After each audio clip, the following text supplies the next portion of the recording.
అయితే నీ బలాన్ని శత్రువు కత్తిరించేసాడని తెలియకుండానే శాంసంగ్ వల్ల విరజిమ్ముకుంటున్నాం మనం కూడా.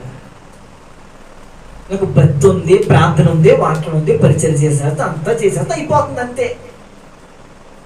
అసలు విషయం ఏంటి తెలుసా? ఎప్పుడో శత్రు బలాన్ని కత్తిరించాడు. హల్లెలూయా, హల్లెలూయా. ఇప్పుడు కత్తిరించేసాడు బలాన్ని. నీ బలాన్ని శత్రువు కత్తిరించడం మనకి తెలిసినా కానీ అలానే వెళ్ళిపోతున్నాం.